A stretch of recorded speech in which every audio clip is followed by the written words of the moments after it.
Movie के start में हमें कुछ एस्ट्रोनॉट्स को दिखाया जाता है जो स्पेस में सैटेलाइट को रिपेयर कर रहे थे और उनको शेल्टर के अंदर से कमांड कर रही थी जोसिंडा फाउलर यानी कि जो। सब कुछ बिल्कुल ठीक चल रहा था मगर अचानक से उनका कम्युनिकेशन सिस्टम कट हो जाता है। ब्रायन अपनी तरफ किसी चीज को बढ़ते हुए देखता है। ये छोटे छोटे क्रिएचर्स थे, नैनो साइज क्रिएचर्स, और ये क्रिएचर्स उनसे और सैटेलाइट से जोर से टकराते हैं और ब्रायन का पार्टनर यहाँ पर स्पेस में कहीं पर खो जाता है। ब्रायन किसी तरह जो के शेल्टर तक आता है। वो देखता है कि जो यहाँ पर बेहोश है। वो अपने पार्टनर से कनेक्ट करने की कोशिश कर रहा था मगर यहाँ पर किसी बात का कोई भी फायदा नहीं था। ब्रायन अपनी फ्रेंड जो को लेकर अर्थ की तरफ निकलता है और वो छोटे साइज के नैनो क्रिएचर्स मून के ऊपर अजीब सा होल बना रहे होते हैं। अब कहानी यहाँ पर शिफ्ट होती है 18 महीने के बाद। यहाँ पर हम ब्रायन की वाइफ को देखते हैं जो टीवी पर इस न्यूज को सुनती है कि नासा ने ब्रायन को टर्मिनेट कर दिया है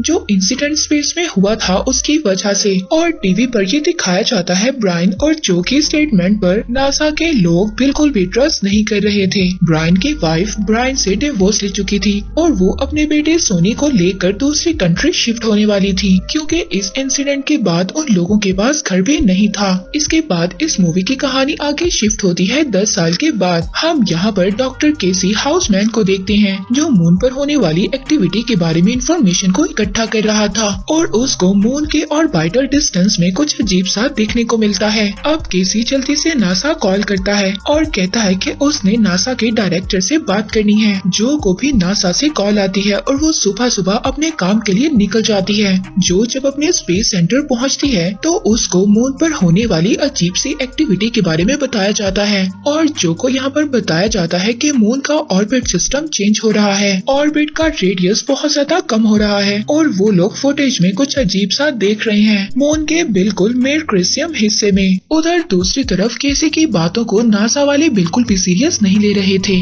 केसी को पता चलता है कि आज एस्ट्रोनॉट डे है। केसी उस जगह पर पहुंचता है जहां पर एस्ट्रोनॉट डे मनाया जा रहा था, लेकिन जब वो वहां पर जाता है वहां पर तो सिर्फ बच्चे थे। वो वहां पर बच्चों को मून के बारे में लेक्चर देता है और फिर वहां पर ब्रायन भी आ जाता है जो वहां पर असल में लेक्चर देने वाला था। केसी यहाँ पर ब्रायन से मिलता है और अपनी सभी इंफॉर्मेशन के बारे में बताता है जो उसने आज तक इकट्ठी की थी। वो ब्रायन को बताता है कि मून अपने ऑर्बिट से बाहर हो चुका है मगर ब्रायन उसकी सभी बातों को मजाक ले रहा था। केसी को गार्ड्स पकड़कर बाहर ले जाते हैं मगर वो अपने पेपर ब्रायन को दे जाता है पढ़ने के लिए। अब ब्रायन को उसकी वाइफ की कॉल आती है। वो उसको कहती है कि उसका बेटा एक कार चेस में पकड़ा गया है और उसके पास से ड्रग्स भी मिली हैं। अब कोर्ट में ब्रायन के बेटे का ट्रायल चलता है। वहाँ पर जज केस को पोस्टपोन कर देता है क्योंकि यहाँ पर ब्रायन जज को कहता है कि वो उसके बेटे को छोड़ दें मगर जज यहाँ पर केस को ही पोस्टपोन कर देता है। हम यहाँ पर केसी को देखते हैं जो अपनी मदर से मिलने जाता है। उसकी मदर एक ओल्ड एज होम में रहती हैं और वो शॉर्ट टर्म मेमोरी लॉस की वजह से सफर कर रही हैं मगर केसी की मदर को अपने बेटे की डिस्कवरीज पर यकीन है और वो अपने बेटे केसी से कहती हैं कि तुम दुनिया को यकीन दिलवाओ कि तुम्हारी इंफॉर्मेशन गलत नहीं है। दूसरी तरफ हम स्पेस सेंटर को देखते हैं जहाँ पर जो के कलीग्स ये बात कर रहे थे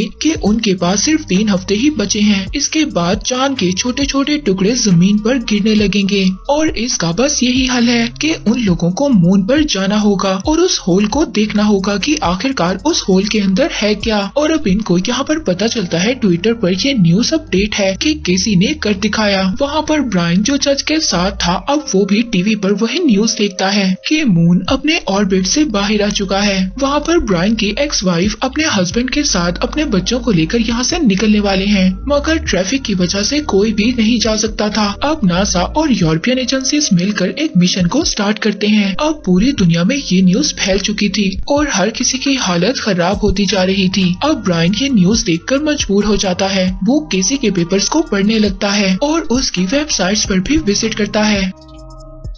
वहाँ पर नासा के लोग अपना एक स्पेसशिप मून पर भेज देते हैं। वो लोग मून पर जाकर बड़े से होल को ढूंढते हैं और उसके अंदर एक प्रोब को डाल देते हैं। ब्रायन यहाँ पर केसी से मिलता है। वो उससे पूछता है कि इन सब चीजों के बारे में तुम्हें कैसे पता चला। केसी बताता है कि वो सालों से स्पेस और अर्थ पर स्टडी कर रहा है। वो ब्रायन को बताता है कि मून के पावर कोर को कुछ हुआ है, इसीलिए मून अब अपने ऑर्बिट से भटक चुका है। अब प्रोब गिरते गिरते 25.6 किलोमीटर पर रुक जाता जाता है और वो फिर से खुद ही ऊपर आने लगता है और फिर दोबारा से शिफ्ट होने लगता है। अब उसी होल में से वही नैनो क्रिएचर्स बाहर निकलते हैं और स्पेस शटल पर अटैक कर देते हैं और पूरे ग्रुप को मार देते हैं। जो जब ये देखती है तो वो शॉक्ड हो जाती है और वो सोचती है कि ये सब आखिर है क्या। अब मून की ग्रेविटी बढ़ने की वजह से समंदर का पानी भी शहर के अंदर आने लगा था और आहिस्ता आहिस्ता पानी और भी भयानक तरीके से अंदर आ रहा था। वहाँ पर ब्रायन किसी तरह से केसी को बचा लेता है। अब नासा का डायरेक्टर ये सब कुछ देखकर बहुत ज्यादा डर जाता है और ये सब देखकर अपनी फैमिली को इन्फॉर्म करता है कि वो सब यहाँ से निकलने वाले हैं। जो जब ये बात सुनती है तो वो अपने डायरेक्टर से कहती है कि क्या तुम यहाँ से भाग जाओगे और कोई बात तो ऐसी है जो तुम मुझे नहीं बता रहे जिसके बारे में तुम जानते हो।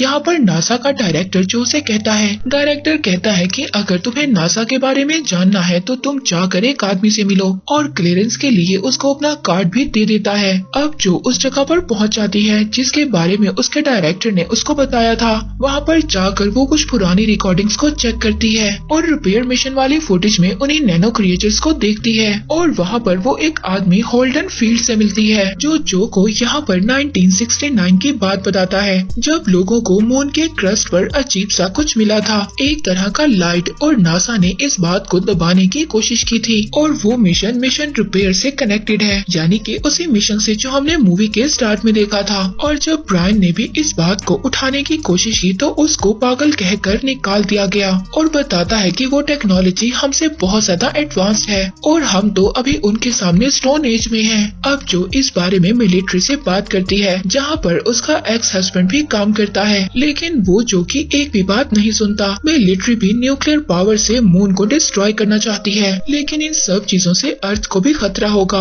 यहाँ पर जो का एक्स हस्बैंड उससे उसके बेटे के बारे में भी सोचने का कहता है और वो कहता है कि तुम सभी को यहाँ से चले जाना चाहिए और वो बताता है कि तुम सबको यहाँ से कोलोराडो चले जाना चाहिए। सीन शिफ्ट होता है ब्रैन और केसी पर। ब्रैन और केसी बात करते हैं। यहाँ पर केसी ब्रैन से कहता है कि तुमने स्पेस में एलियन टेक्नोलॉजी को देखा था। ब्रैन केसी को बताता है उन्हें एलियंस ने मेरे दोस्त की भी जान ले ली और जब वो अर्थ पर आया तो उसका डाइवोर्स हो गया और उसका बेटा भी उससे अलग हो गया। अब जो को यहाँ पर याद आता है कि होल्डन फील्ड ने उसको एक डिवाइस के बारे में बताया था, उसको EMP डिवाइस भी कहा जाता है और उसी डिवाइस से उन नैनो क्रिएचर्स को मारा जा सकता है और ये सारी बात वो अपने एक्स हस्बैंड को बता देती है। दूसरी तरफ नेशनल सिक्योरिटी के लोग ब्रायन को लेने आते हैं और ब्रायन यहाँ पर किसी के साथ वहाँ से निकलता है और वो वहाँ पर जाकर जो से मिलता है जो उसको वहाँ पर एक रिकॉर्डिंग दिखाती है। वो मून की वही रिकॉर्डिंग दिखाती है। वो बताती है कि एक होल है जो 25 किलोमीटर तक डीप है और जो भी 10 साल पहले हुआ वो आज से जुड़ा हुआ है और जो वहाँ पर उसको एक फुटेज भी दिखाती है जिसमें उन नैनो क्रिएचर्स ने उनके ग्रुप मेंबर्स को मार दिया था।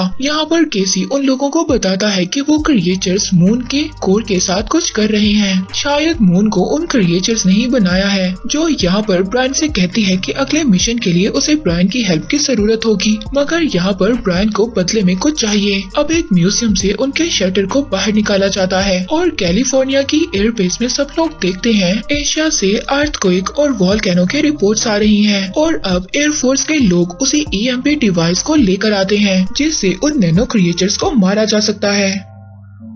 ब्रायन ने यहाँ पर बदले में जो से ये मांगा था कि उसके बेटे सोनी को जेल से बाहर निकाल दिया जाए। ब्रायन यहाँ पर अपना प्लान सबसे डिस्कस करता है और अपने बेटे सोनी को देखकर रिलैक्स फील करता है। अब जहाँ से शटर को लॉन्च किया जाना था वहाँ पर एक बहुत बड़ा अर्थक्वेक आता है और केसी मून की एक्टिविटी में फिर से कुछ अजीब होता हुआ देखता है और पता चलता है कि शटर खराब हो गया है अर्थक्वेक की वजह से और अब कुछ भी नहीं हो सकता था। जो सबको ये ऑर्डर दे देती है स्पेस को खाली करने के लिए और उनको जल्दी से कोलोराडो जाने के लिए कहती है जहाँ पर सभी वो एक बंकर में छुप सकते हैं। अब केसी यहाँ पर जो के पास जाता है। केसी जो को बताता है कि मून का ग्रेविटेशनल बहुत तेजी से बढ़ रहा है और हमें जल्दी से अपने मिशन को स्टार्ट करना होगा, मगर जो यहाँ पर बताती है कि मिशन ओवर हो चुका है और अब यहाँ पर जो ब्रायन के पास जाती है। वो उससे कहती है कि स्पेस में हम सिर्फ दोनों जाएंगे, तुम शटर को उड़ाओगे और मैं तुम्हें नेविगेट करूंगी। लेकिन उनको एक और फ्लाइट इंजीनियर की जरूरत थी, जिसके लिए अब वो केसी से हेल्प मांगते हैं।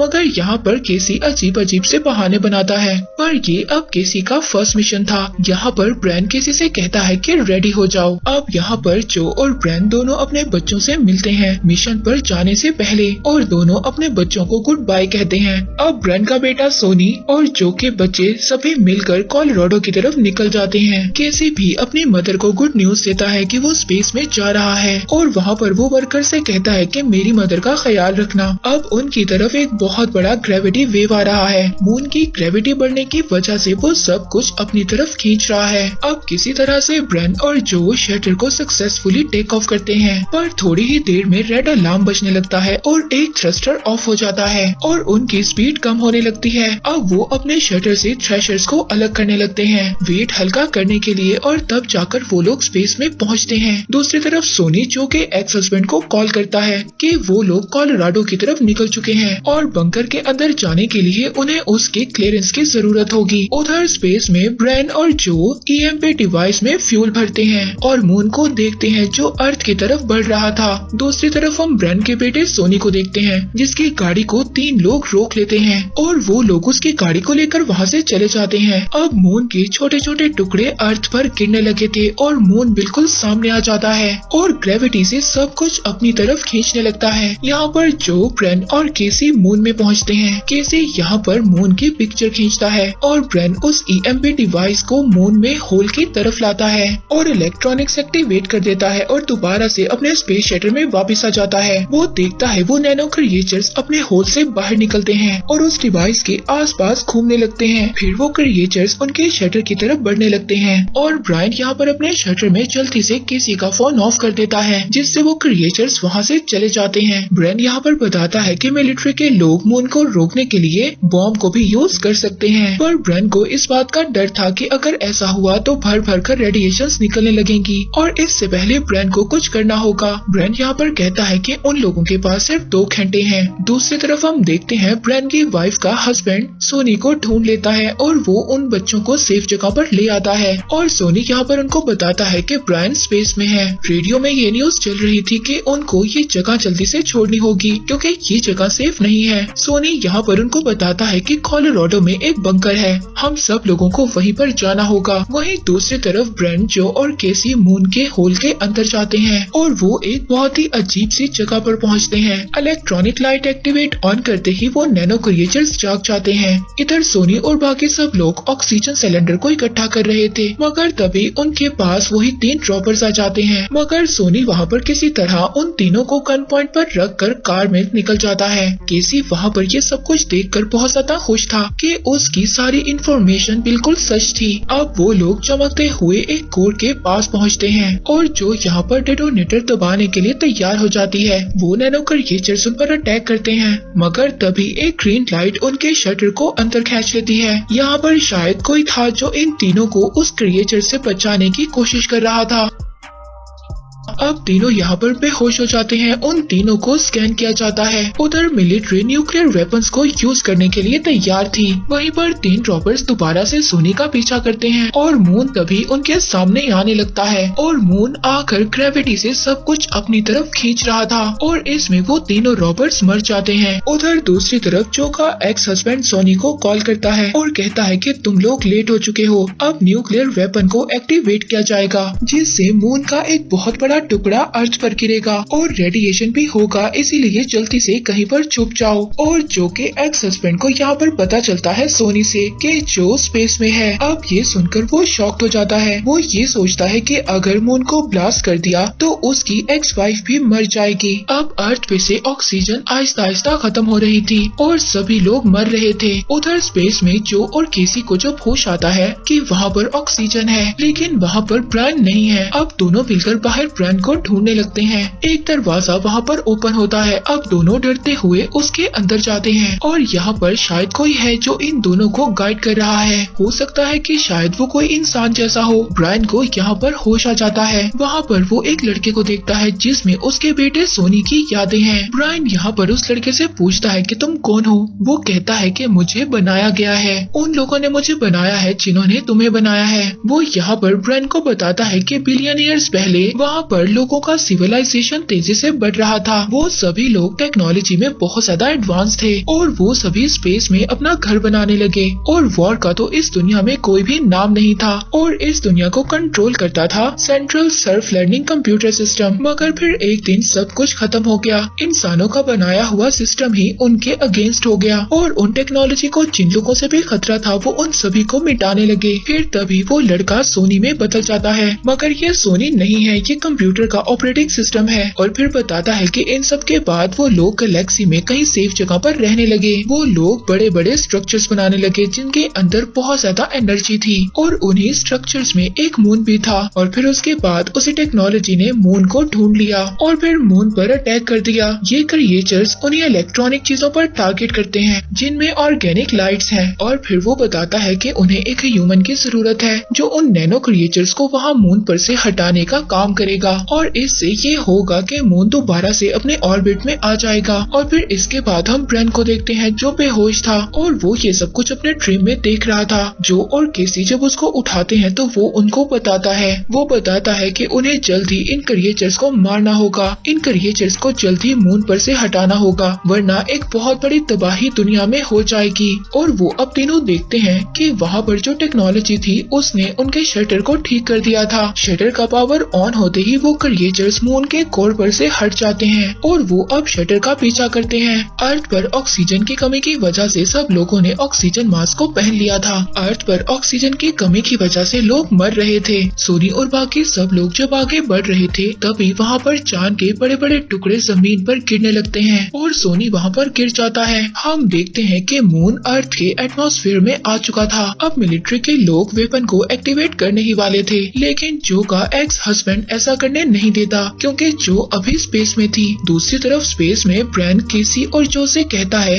कि तुम लोग शटल लेकर चले जाओगे और मैं बॉम्ब के साथ यहीं स्पेस में रहूंगा। मगर यहाँ पर ब्रेन इससे पहले कुछ करता, केसी बॉम्ब को अपने साथ लेकर रॉपर में रुक जाता है। केसी यहाँ पर ब्रेन से कहता है कि मेरी मदर से मिलना और कहना कि मैं फेलियर नहीं हूँ और खुद को शटर से अलग कर देता है। अब वो क्रिएचर्स जैसे ही रॉपर पर अटैक करते हैं, केसी वहाँ पर बॉम्ब को ब्लास्ट कर देता है। वहाँ पर अर्थ पर सोनी भी बच गया था जो कि बेटी उसको बचा लेती है और जो अब शटर को लेकर मून से निकल जाती है। और अब मून आहिस्ता आहिस्ता दोबारा से अपने ऑर्बिट पर जाने लगता है जो अब ब्रायन को बताती है कि अर्थ बिल्कुल सेफ है। और अब आखिरकार सब एक दूसरे से मिलते हैं। यहाँ पर ब्रायन को ये बात भी पता चलती है कि उसकी एक्स वाइफ का हस्बैंड अब नहीं रहा, वो मर चुका है। सोनी जब यहाँ पर अपने फादर से केसी के बारे में पूछता है तो ब्रायन अपने बेटे को बताता है कि उसी ने इस दुनिया को बचाया है और साथ ही साथ मून को भी। तभी वहाँ पर केसी को हम मून में देखते हैं। वो वहाँ पर अपनी एक बिल्ली को देखता है और उधर ही अपनी मदर को भी देखता है। वो ऑपरेटिंग सिस्टम केसी को बताता है कि वो अब मून का हिस्सा है। मून का ऑपरेटिंग सिस्टम केसी से कहता है कि हमें अब शुरू करना चाहिए। केसी पूछता है कि क्या शुरू करना चाहिए और इसी के साथ यहीं पर मून फॉल एंड हो जाती है।